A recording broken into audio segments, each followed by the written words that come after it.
Shalom, saudara-saudari yang dikasihi Kristus. Jumpa kita dalam renungan harian GKI Kuitang. Hari ini Senin 14 Juli 2025 bersama saya Pendeta Emeritus Arti Sembiring. Nats firman Tuhan menjadi pokok renungan kita terambil dari Injil Matius pasal 19 ayat 21 sampai 22. Saya bacakan untuk kita demikian. Kata Yesus kepadanya, "Jikalau engkau hendak sempurna, pergilah, juallah apa yang engkau miliki dan berikan itu kepada orang-orang miskin, dan engkau akan memiliki harta di surga. Kemudian datanglah kemari dan ikutlah aku." Mendengar perkataan itu, pergilah orang muda itu dengan sedih, sebab banyak harta miliknya. Demikian firman Tuhan ini. Dari ayat ini, nats kita, tema kita berbunyi, hampir selamat, bagian yang ketiga, part 3. Saudara-saudari yang dikasihi Kristus, kisah menarik seorang muda yang kaya, hidup berkelimpahan harta, mungkin seorang pebisnis yang berhasil, banyak relasi dagangnya. Namun, dia ingin memiliki atau sampai pada kehidupan kekal. Namun, walau hartanya melimpah, hatinya terasa hampa karena kekayaannya itu tidak mampu memberi dia hidup yang kekal.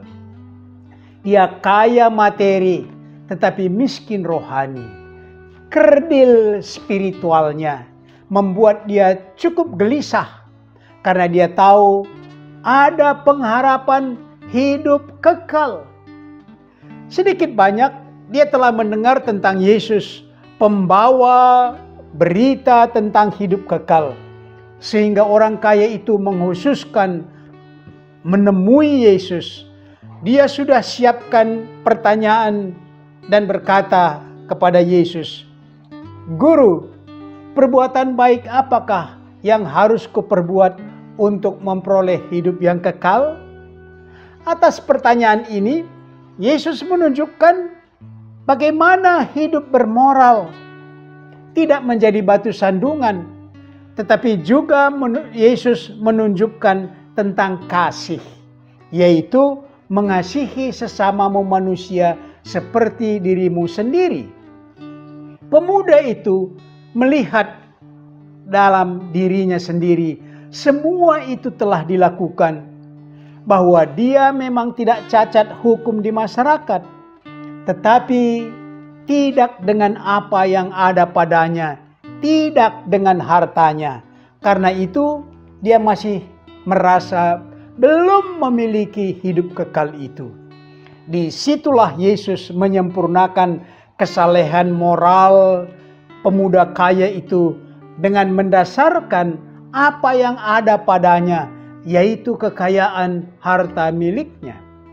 Kekayaan itu termasuk alat membangun hubungan dengan sesama manusia dan hubungan dengan Allah. Dengan bersyukur atas kekayaan itu, Yesus berkata, "Jikalau engkau hendak sempurna, pergilah, juallah apa yang kau miliki dan berikan itu kepada orang-orang miskin, dan engkau akan memiliki harta di surga. Kemudian datanglah kemari dan ikutlah aku." Kalau moral yang saleh dia telah lakukan, tetapi berbagi dengan sesama, peduli dengan sesama, dia tidak mampu katakan semua itu telah kuturuti, apalagi yang kurang. Langkah yang satu ini akan membuat dia menemukan keselamatan yang kekal. Tetapi dia hanya hampir selamat karena langkahnya terhenti oleh sifatnya yang egois, tidak ingin berbagi dan tidak peduli dengan sesama melalui hartanya yang banyak. Dia menutup diri dengan berbalutkan harta milik kebanggaannya. Langkahnya terhenti untuk maju menemukan hidup kekal. Dia pergi dengan sedih, kembali kepada sifat egoisnya, menutup diri oleh hartanya dengan sesamanya. Mari kita aplikasikan renungan ini dengan pokok-pokok berikut. Pertama, adakah Anda melihat orang yang mengorbankan harta untuk memberitakan Injil? Kedua, sejauh mana Anda mengasihi sesama dengan menjual harta kekayaan Anda? Yang ketiga, bercermin dari kisah ini, bagaimana kita mendapat hidup kekal itu. Mari berdoa. Bapa kami yang di surga, karunia kekayaan materi telah kami terima. Roh Kudus kiranya menolong kami, agar kami menjual harta kekayaan kami untuk mengasihi sesama, berbagi kepada sesama dari apa yang kami miliki. Kami mohon dalam nama Yesus Kristus. Amin.